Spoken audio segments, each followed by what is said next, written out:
Oi, Adenauer, tudo bem? Tudo bem, bom dia, como está você? Tô ótima, obrigada. O pessoal tá entrando, a gente vai dar um tempinho para o pessoal Ok. terminar de entrar. Rayane, bom dia. Fernanda, tudo bem? Ana, Eloy, Men, Célia, tudo bom? Então, antes da gente começar, deixa eu te apresentar rapidamente. O Adenauer é psicólogo, ele é escritor e ele dirige uma fundação filantrópica em Salvador, que é a Fundação Lar Harmonia, tá certo? Tá certo, é isso Eu mesmo. conheço, admiro muito o trabalho deles. E hoje, pessoal, oi Camila, tudo bem? Camila está assistindo a gente também. Rosa, bom dia. Karina, bom dia. E hoje a gente está recebendo o Adenauer para falar sobre um assunto que é fundamental nesses tempos de pandemia, nesses tempos de isolamento, que é a questão psicológica, né?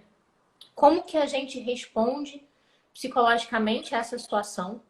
Eu recebo todo dia relatos de pessoas que estão tendo dificuldade, estão tendo ansiedade, estão tendo problema para respirar, não estão conseguindo se concentrar, estão angustiadas. Eu também estou. Acho que tá todo mundo assim, né?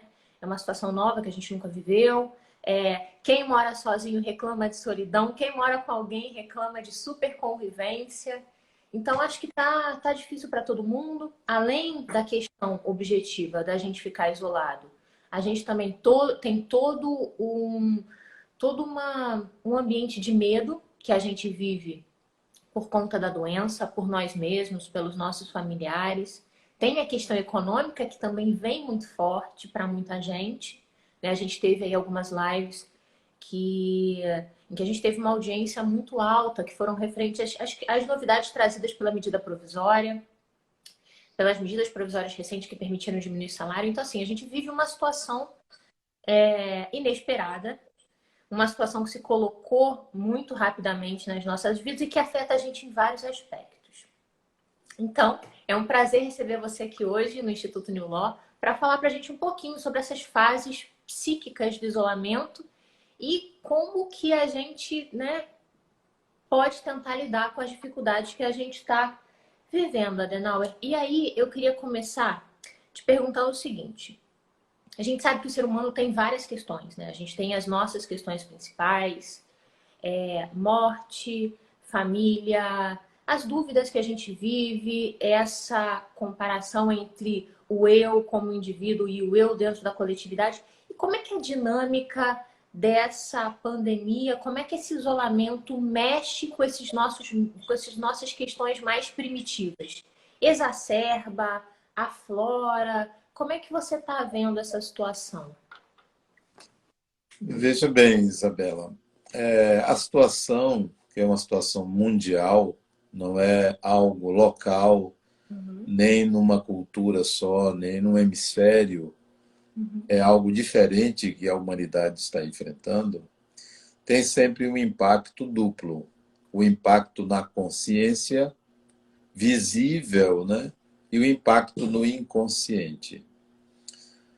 Porque nós, seres humanos, temos essas duas instâncias.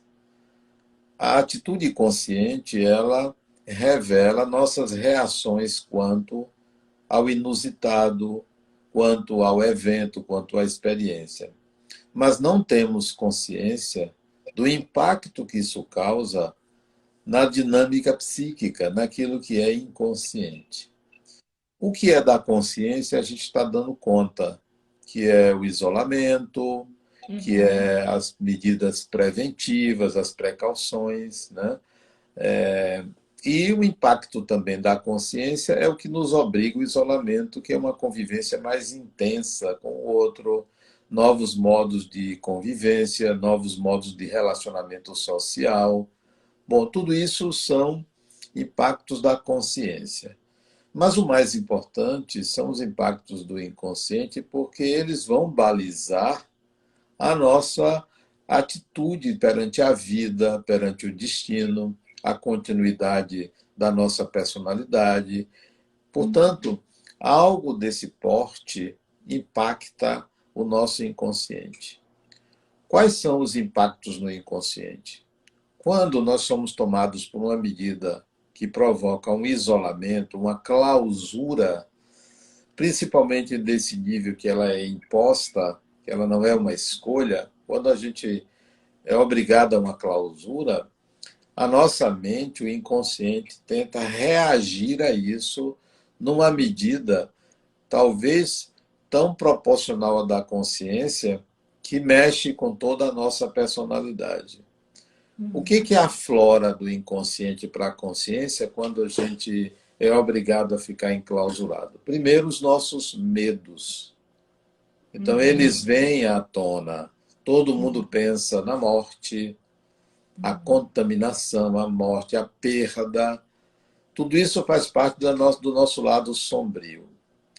Quando isso aflora, a gente cria fantasias, imagens para superar esses medos, para suplantar, para encobrir esses medos, para nos salvar daquilo que seria para nós inevitável. A gente cria ideias, imaginações, fantasias, mitos. Então, o inconsciente provoca uma alteração na personalidade por conta da necessidade de restabelecer o equilíbrio psíquico.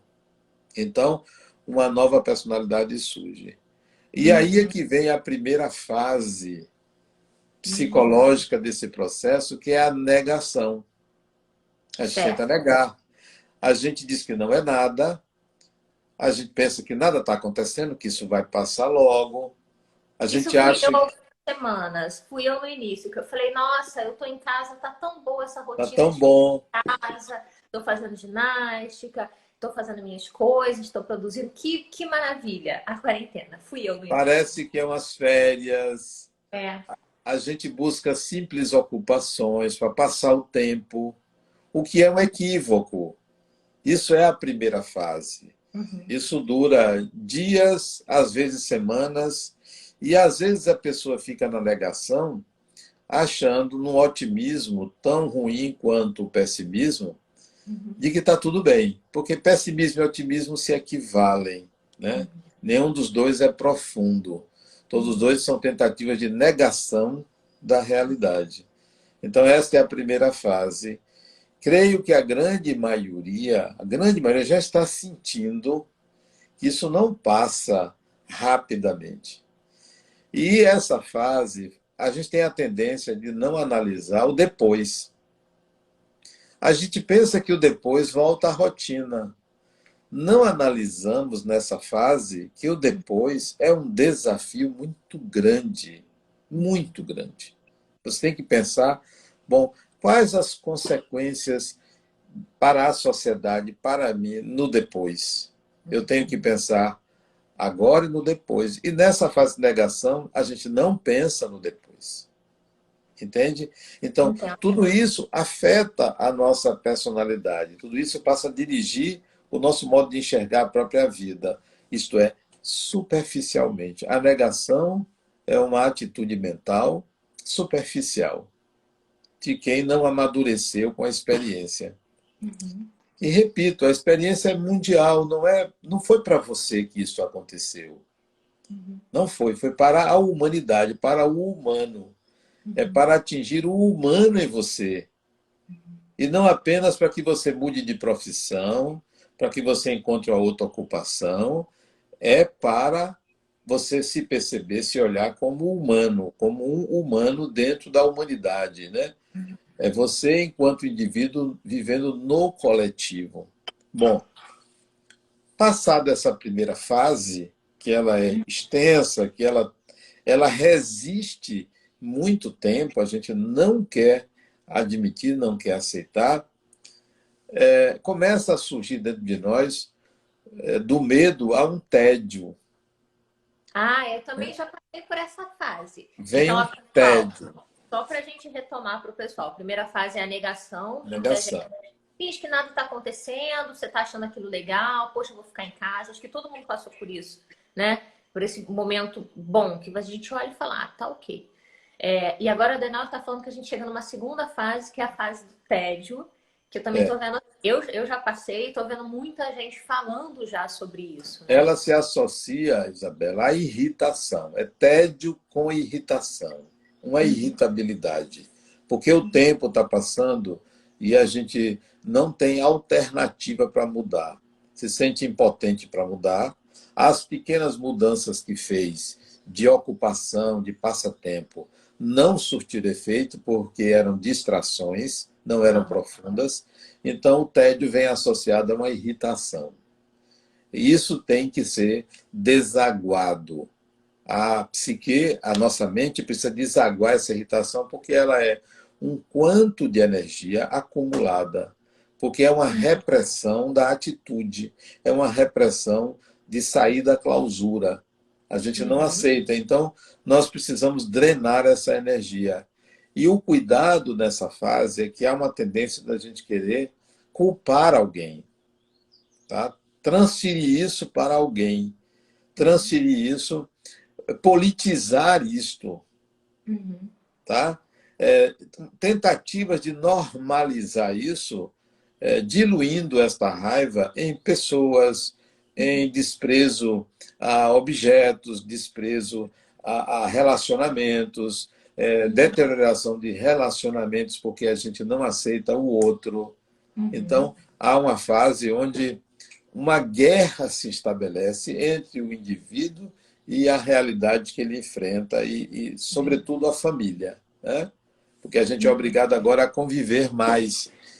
Então, essa segunda fase ela é de irritação e tédio porque a gente se sente impotente, incapaz de mudar, não entendeu, não vê saída e tem saída, né?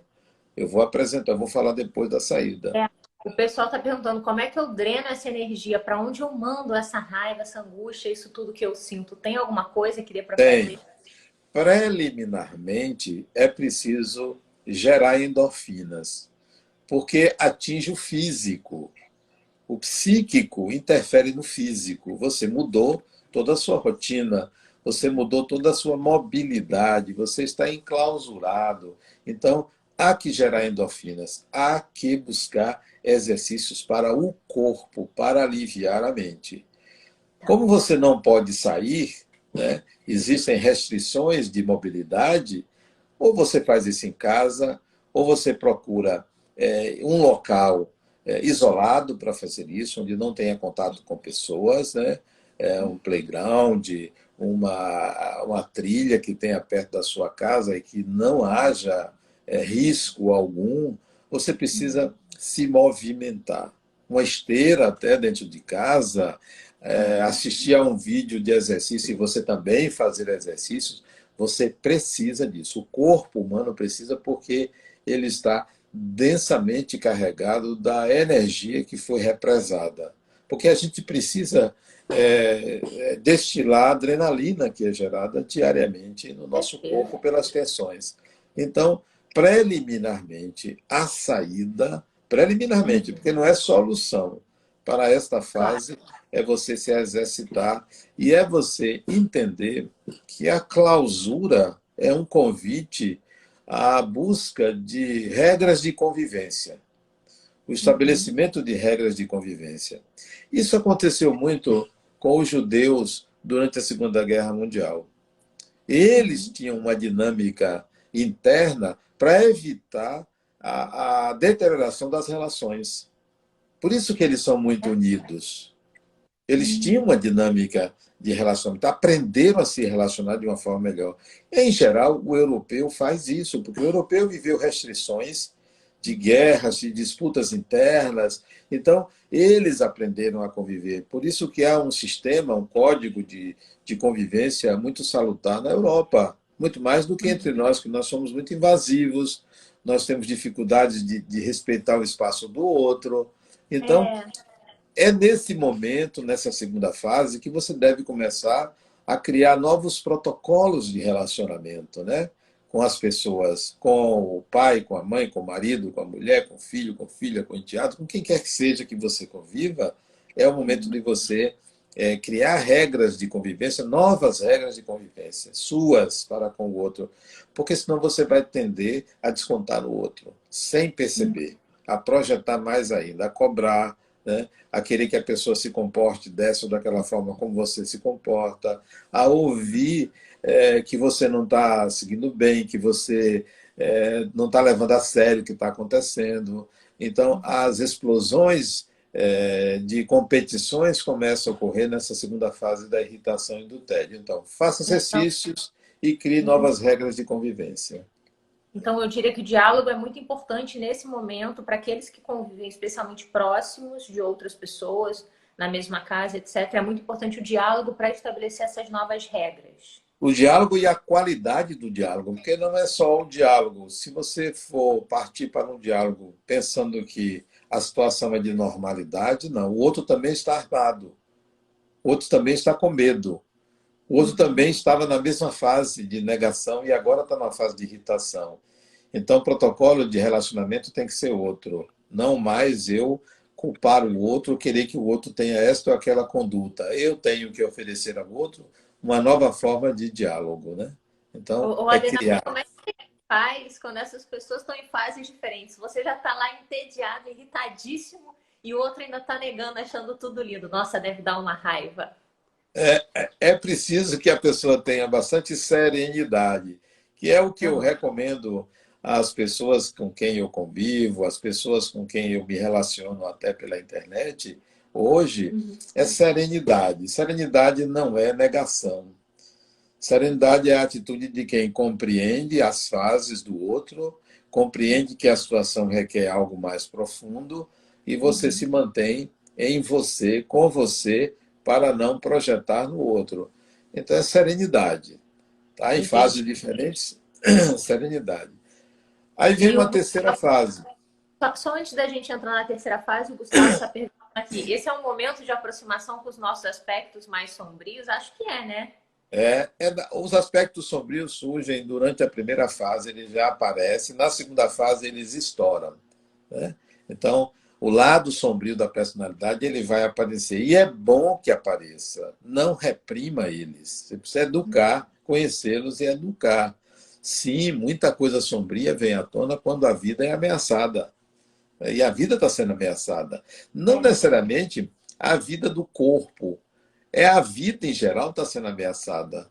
O prejuízo social que esse isolamento provoca é incalculável hoje. Nós vamos ver isso quando cessar, quando as coisas voltarem a uma nova rotina, a gente vai ver o prejuízo que isso causou. E eu não estou me referindo ao prejuízo econômico.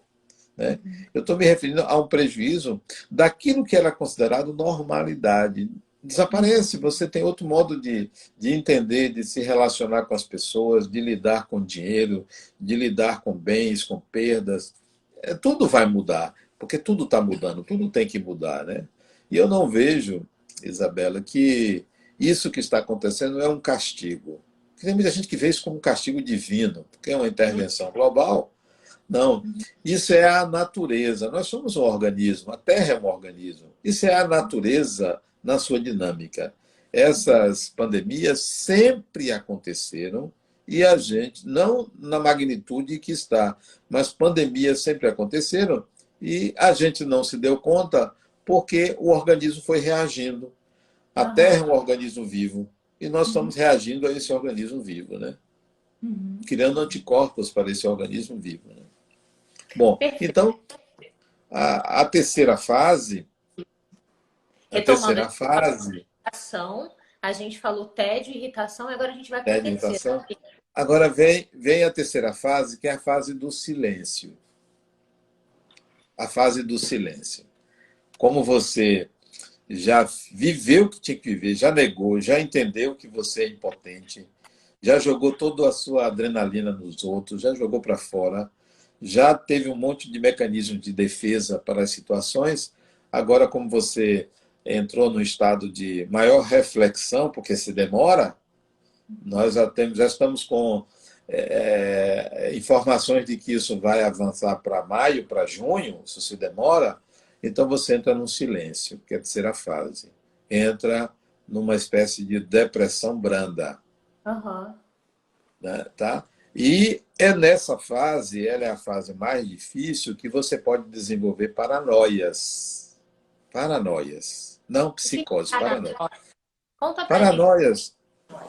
Veja bem, uma paranoia é a imaginação de algo que não é real e que você toma como real. Uma espécie de fascinação. de criação de uma realidade que ela não existe. Porque você alimentou seus fantasmas, alimentou suas fantasias durante esse tempo todo, que elas passam a ser realidades internas. Então, nessa fase do silêncio, vem a depressão, seja ela branda, seja ela profunda, vem o surgimento de paranoias, de crenças absurdas, né?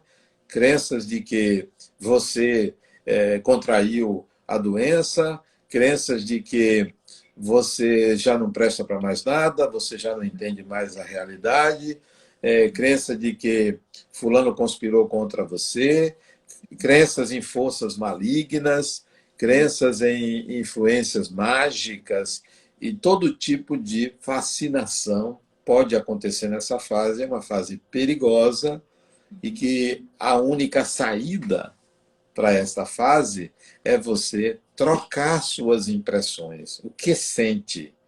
O que se passa com você? Aí é aquele novo diálogo profundo. Não é mais o vírus que me ameaça. É a minha integridade psíquica que eu não tenho controle dela. Eu não estou conseguindo. Então, agora a ameaça é outra. Porque você já se fragilizou tanto que você se sente ameaçada ou ameaçado pelo seu pensar. Então, você tem que buscar ajuda. Você tem que confessar ao outro. Para sair dessa fase, tem que confessar ao outro. Esse outro pode ser qualquer pessoa. Necessariamente não precisa ser uma terapia. Uhum. Pode ser um amigo, pode ser o pai, a mãe, o irmão, a irmã, quem quer que seja, o marido, a mulher, ao companheiro, a companheira. Você precisa mostrar sua fragilidade. Mostrar o quanto você está apreensiva, apreensiva, com medo, o quanto você perdeu, quais são as saídas que você não encontra. Então, vem a necessidade de um suporte no outro, que Mas nós geralmente... Diga. desculpa, só para eu entender, esse suporte no outro é porque quando eu falo para o outro, eu me ouço, eu me analiso, ou é para eu ter alguma coisa de volta desse outro mesmo? Uma Para ideia? as duas coisas, né? É para que na fala, na catarse, elicie em mim uma resposta melhor a partir da minha descarga da minha catarse. E o outro pode me oferecer suporte, pode me oferecer saídas alternativas. Essas fases, elas inevitavelmente acontecem. Não necessariamente nessa ordem, mas elas acontecem em nós, até com muito mais detalhamento, né? Cada fase dessa ela tem subfases, digamos assim, mas ela acontece porque a nossa mente é um canal aberto. A gente está sempre se apropriando de uma informação, de outra informação, gerando uma contra-informação, buscando conter a incidência de um pensamento recorrente, e está pensando muito naquilo. Então, é inevitável que a gente passe por essas fases. Essa de silêncio é a fase de mutismo, né? Diga. O Adenauer, eu estou vendo muita gente se manifestando aqui e eu queria te fazer uma pergunta. Você acha que a situação é pior? Ou para quem mora com outras pessoas? Ou isso não é um dado objetivo, isso depende de como você lida com, seja essa solidão ou solitude, quando você está só, ou com o barulho da hiperconvivência? Você acha que tem alguma situação que é mais difícil do que a outra em si? Ou você acha que Ó, tudo é como... são duas situações distintas. A pessoa que mora só, ela reduz seu repertório de pensar, de reflexão. Ela não tem interlocutor. Então, ela reduz o número de respostas que ela dá à realidade. Se ela mora só, no entanto, por outro lado, tem uma resistência maior a qualquer tipo de agressão externa, porque há uma espécie de proteção natural. Quem mora só se protege muito do mundo.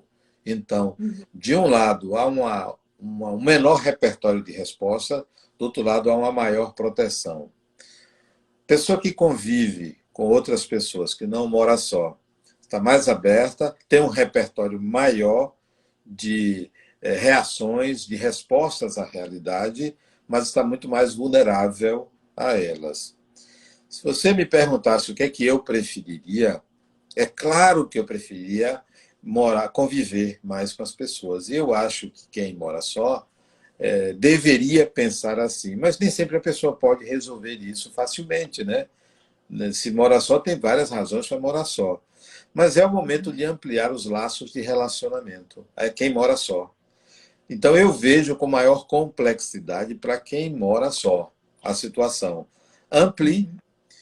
Agora nós estamos na era da internet, da comunicação online, que é excelente isto. Não substitui a comunicação pessoa a pessoa, mas é uma grande saída. Amplie seu network quem mora sozinho.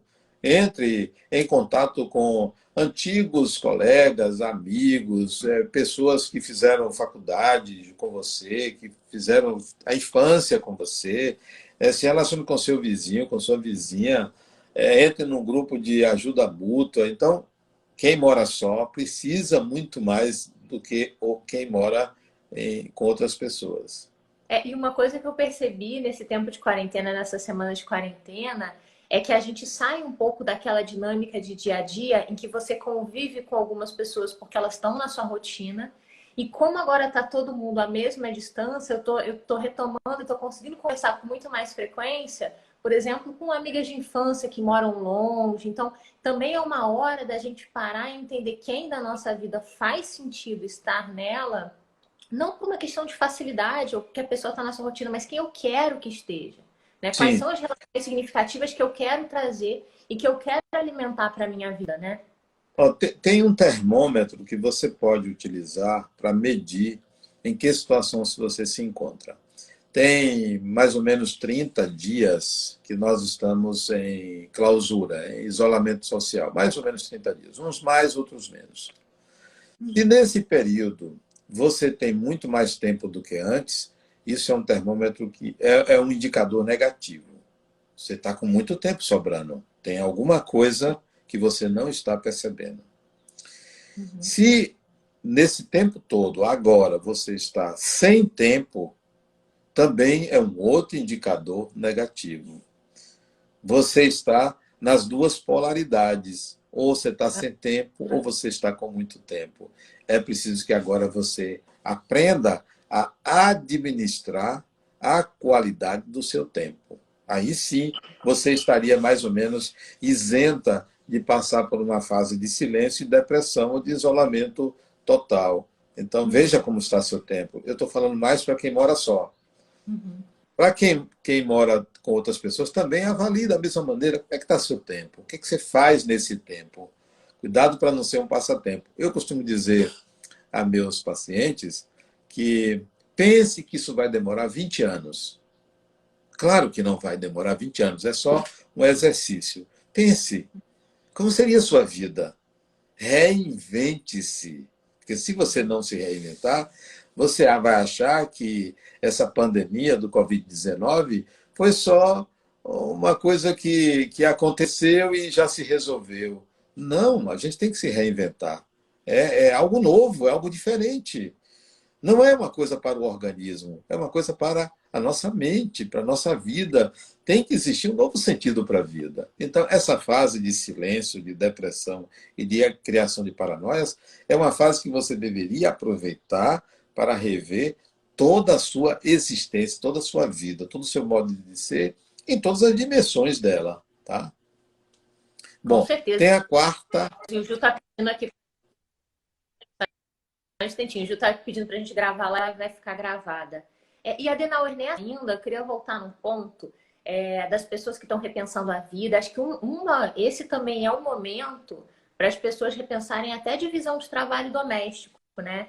Porque o momento em que a gente pede quem ajuda a gente, as nossas empregadas, as nossas faxineiras, quem é de classe média alta, costuma ter acesso a esse recurso. E aí você se vê jogado de novo naquela velha discussão de como é que eu vou dividir o meu trabalho doméstico. Será que é a mulher que vai fazer tudo?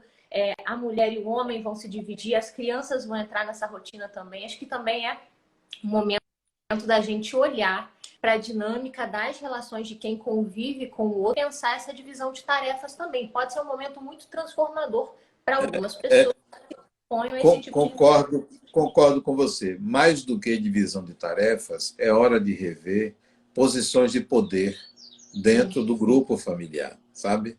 É hora de você sentir que nós somos iguais. Não há lugar mais de quem comanda e quem obedece. Uhum. Não há lugar de submissão, não há lugar de desrespeito, porque Uhum. estamos ali numa clausura onde não só obrigações de realidade cabem, como também há obrigações de relacionamento de igualdade, né? Com Não tem certeza. homem e mulher, não tem pai e mãe, não tem marido e mulher, tem pessoas agora que estão ali num novo modo de conviver. Então, Uhum. é preciso rever posições de poder dentro do grupo familiar, né, com quem você convive. E também rever posições de poder dentro de condomínio, né? Uhum. Você acha que fulano não presta, achava que fulano era isso, são pessoas. É hora de entender que pessoas são diferentes. E as diferenças Uhum. precisam ser respeitadas. E se é uma coisa que essa pandemia está ensinando à humanidade, é que nós somos diferentes. Todo ser humano é diferente. Que a unidade da Terra é a diferença, né? Uhum. Reagimos de maneiras diferentes a tudo isso. Então a gente tem que respeitar as diferenças, né? É Bom, verdade. aí vem a quarta fase, que é uma fase que Boa, tem me prós fala e... uma frase boa que é para eu ficar para o que vem por aí. Fala. é uma fase que ela não pode ser igual à primeira. É uma fase de euforia. Ah, tá. Ah, tá. A palavra euforia não quer dizer otimismo. A palavra Tá. euforia, ela deve ser compreendida como disposição. Disposição.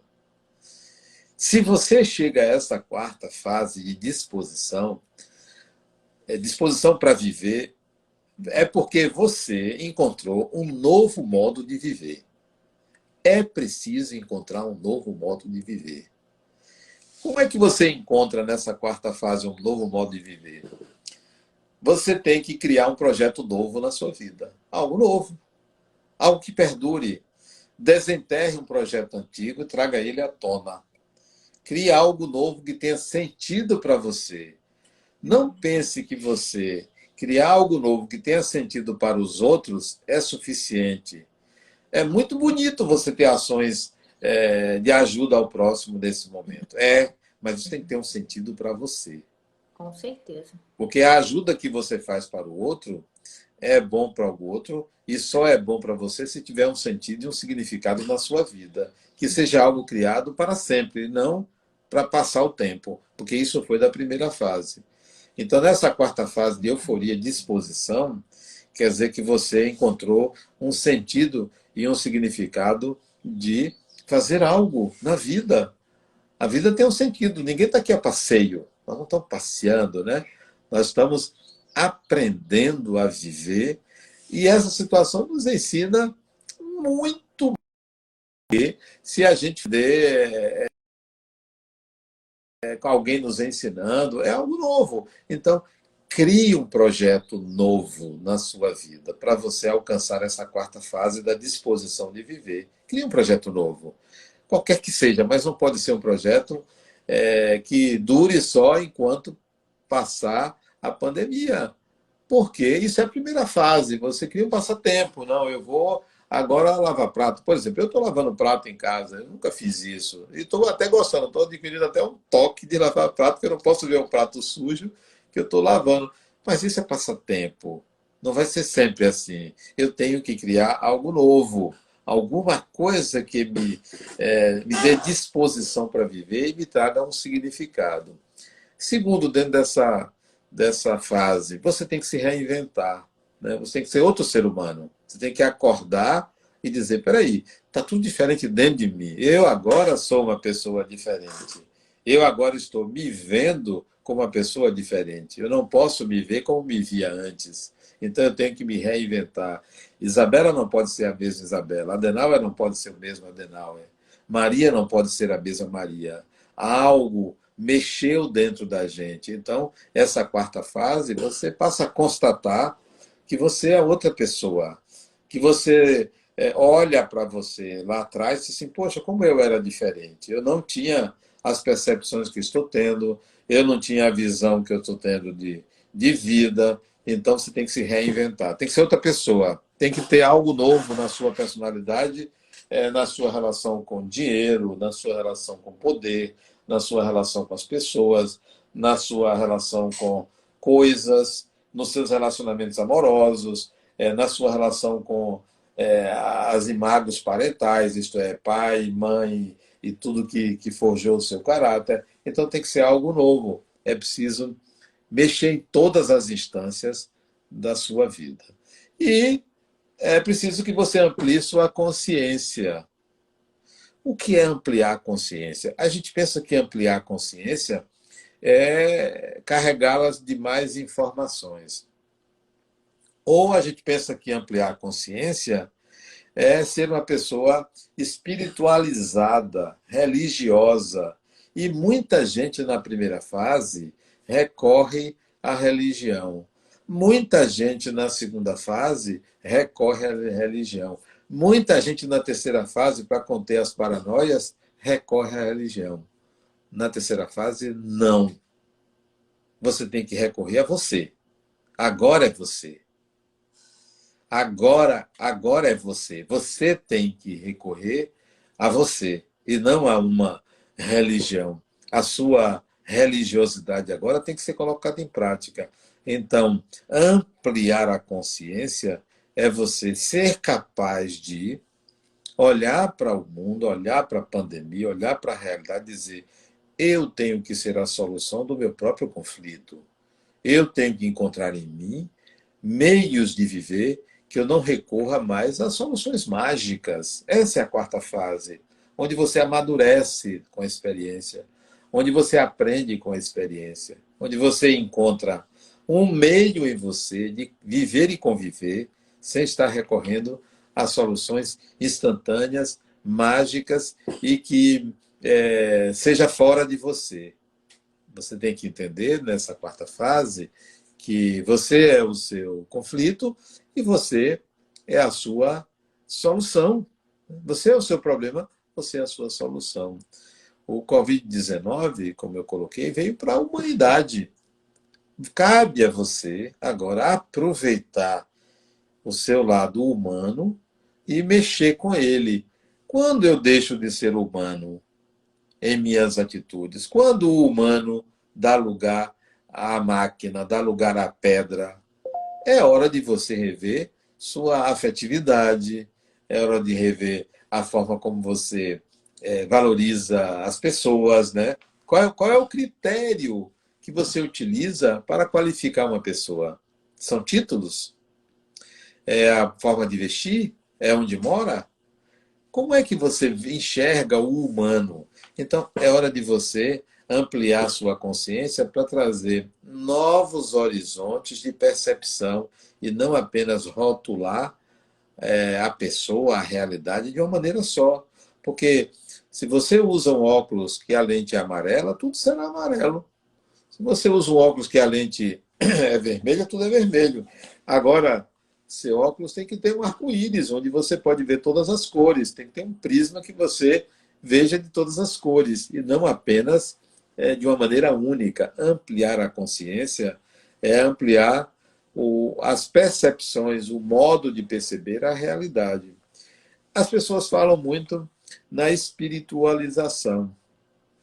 A espiritualização, ela não pode ser utilizada da forma barata que ela é.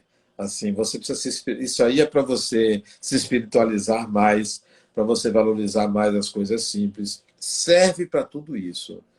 Mas é fundamental que a consciência esteja ampliada, que nós tenhamos uma visão de totalidade, uma visão de mundo.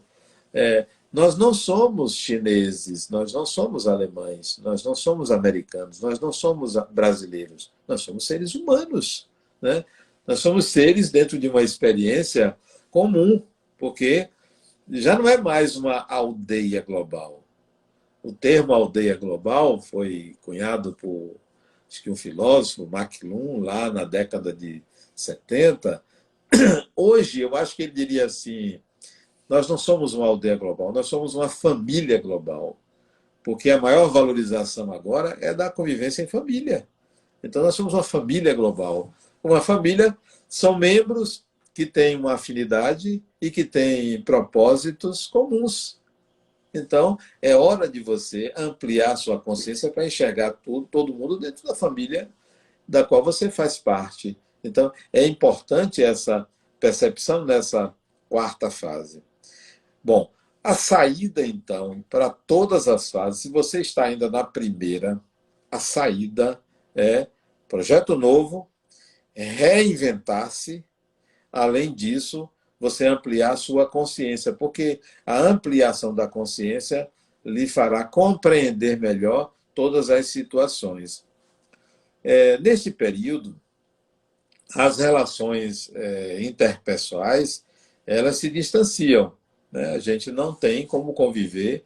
Eu, por exemplo, não estou atendendo no consultório, estou atendendo online.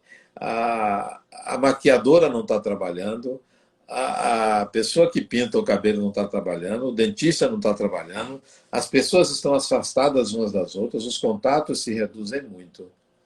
Isso gera carências, necessidades, né?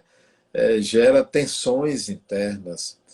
Tem pessoas que têm, por exemplo, animais, pets, e transferem para os animais. Transferem.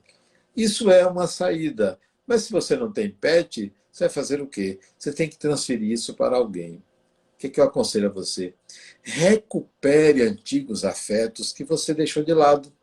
Volte a ter contato com eles, procure. Hoje você tem ferramentas na internet de busca que você pode buscar pessoas que você nunca mais viu. Dê um oi, né?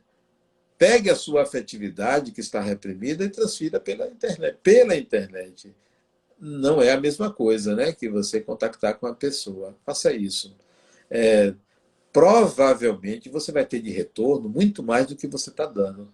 Porque se você está em busca de doar afeto, muita gente vai querer o seu afeto. E aí vai lhe dar também. Então, nesse momento, faça isso. As nossas interações diminuíram para que a gente valorizasse um espaço, um locus não orgânico. Olha o que está acontecendo. Hoje a gente usa a internet para guardar, usa as nuvens para guardar informações. Você não precisa mais armazenar tudo que você sabe. Você joga numa nuvem, você joga numa pasta, você joga no computador. Você criou uma memória auxiliar. Você não está sobrecarregando a sua mente de informações. Elas estão guardadas. Muita coisa sua está guardada. Sobra espaço mental para o afeto. Sobra espaço mental para você cuidar da subjetividade das relações.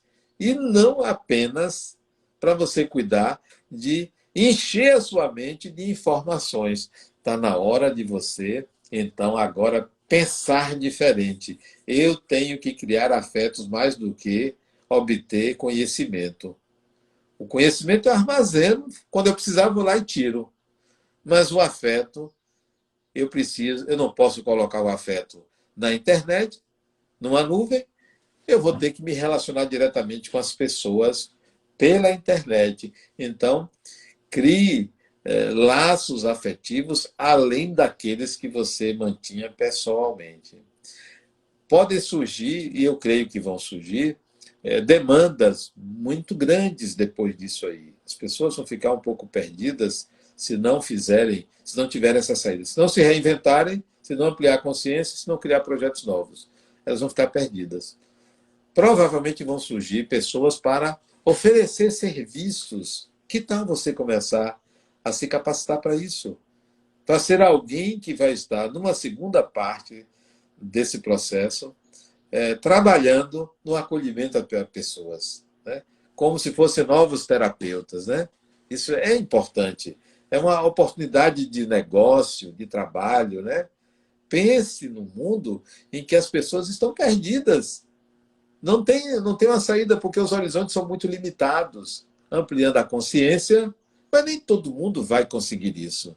Então, que tal você fazer isso? Eu tenho uma amiga que mora nos Estados Unidos, que ela é psicóloga, por sinal, ela criou um projeto chamado Projeto Acolher. Ela criou meses antes da pandemia.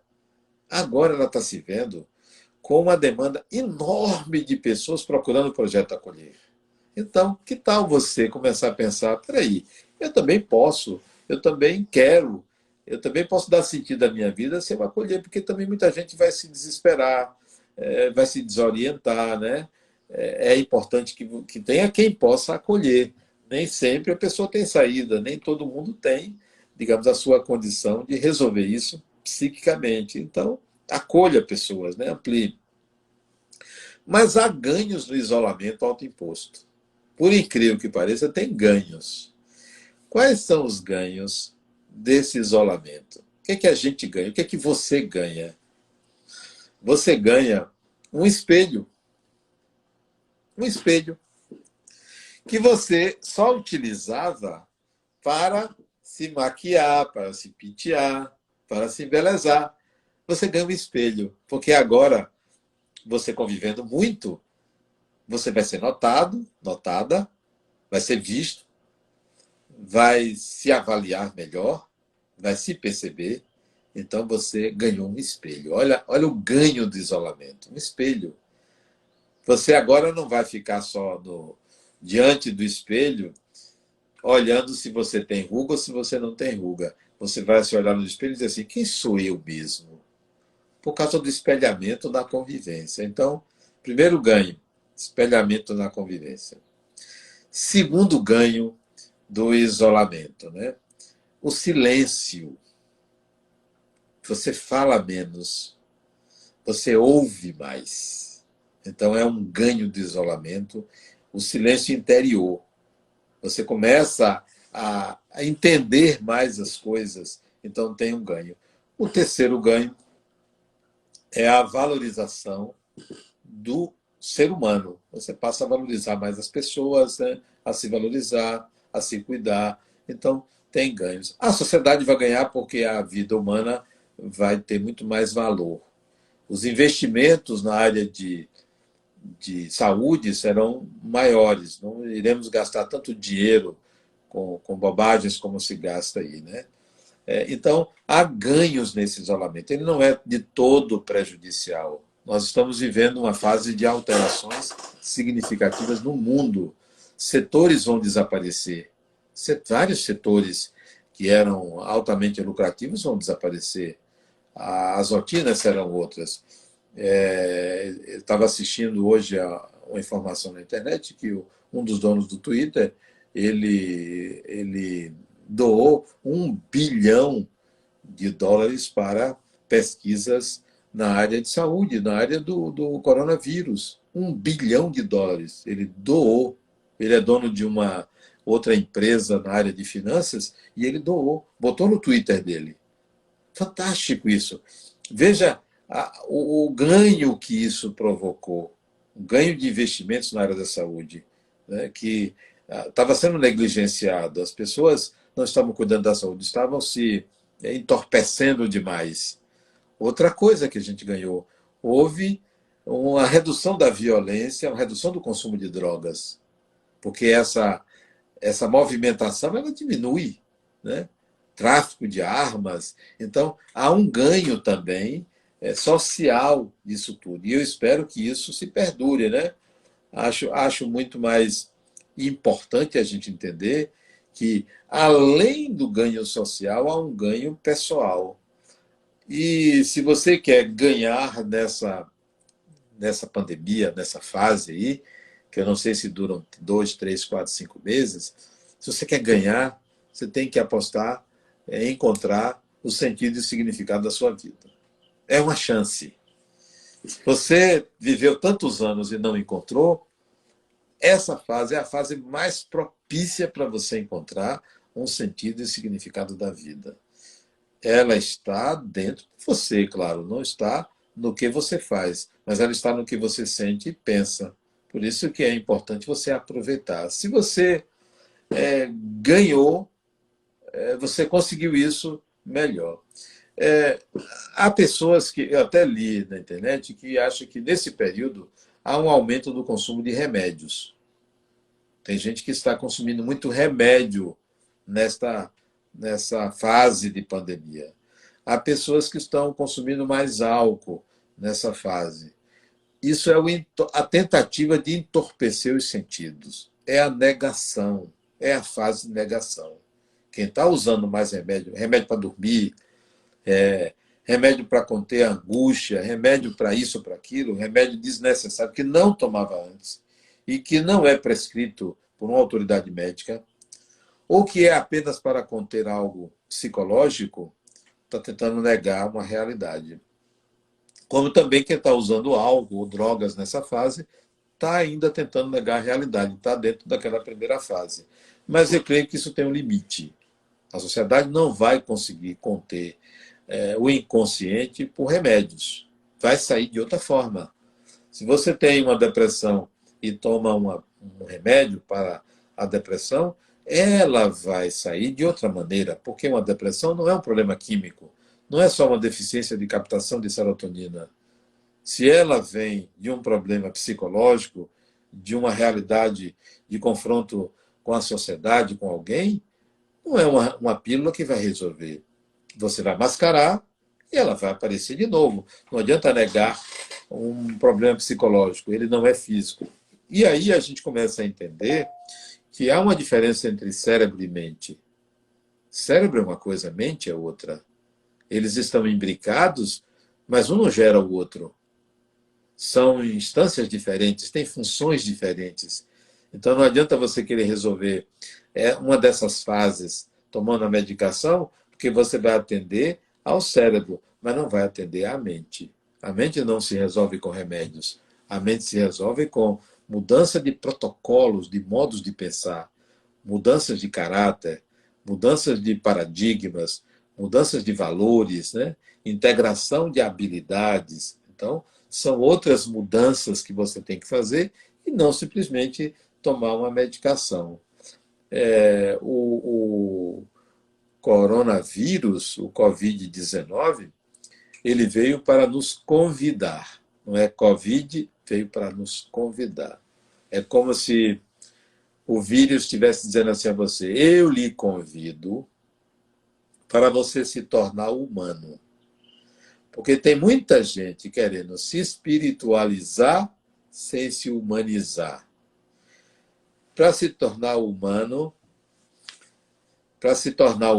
é importante que você se volte para você e enxergue o outro como seu semelhante. O convite do Covid-19 é esse. Se enxergue como humano e enxergue o outro como semelhante. Não é você querer transcender, ir para outro mundo, ir para outra dimensão, sem cuidar dessa dimensão, que é a dimensão do aqui e agora, que é a dimensão de realidade. Psicologicamente, o Covid tem uma função fantástica de nos ensinar a lidar com a gente mesmo, de lidar com o outro que é o semelhante. Né? Se ele não alcançar isso, a gente vai precisar de muitas outras formas, além de uma pandemia, para cuidar de si mesmo e do outro. Encontre uma saída para você. A saída não é a morte, a saída não é a medicação, a saída não é o entorpecimento dos sentidos, a saída é você se reconhecer como um ser interexistencial, como um ser que é indivíduo e do mundo ao mesmo tempo. Não é se isolando que você vai resolver a vida e não é vivendo a vida coletiva que você vai resolver. Então, se coloque no mundo devolvendo à sociedade uma cota do que você tirou dela, porque nós crescemos no contato com a sociedade. Um dia a gente tem que devolver. Então, devolva à sociedade o que você também tirou dela. De que forma? Devolva com valores, devolva com a melhoria do que aí está, para dissolver o egoísmo, para dissolver o poder, né, a vaidade, o orgulho e tantas outras chagas que a humanidade ainda enfrenta. Né? Nós vivemos uma pandemia para mostrar o quanto estamos separados uns dos outros, mas que, ao mesmo tempo, estamos sujeitos às mesmas fragilidades, às mesmas dificuldades. Estamos separados porque cada país está se defendendo. Cada um está procurando um jeito de resolver o seu problema. Isso nos separa, mas nos mostra que nós somos todos humanos. Somos humanos. E é hora da gente aceitar essa humanidade. Então, Isabela, era isso que eu queria dizer a vocês. Espero que a gente atravesse essa pandemia com estratégias psicológicas mais robustas e não com passatempos, né? Aprofunde-se em você, seja uma pessoa mais profunda, encontre um novo projeto de vida, amplie sua consciência, se veja mais do que você antes se via, porque você é um agente de transformação de si mesmo e da sociedade, né? É o que eu tinha a dizer. Muito obrigado. Eu que agradeço. Tchau para você.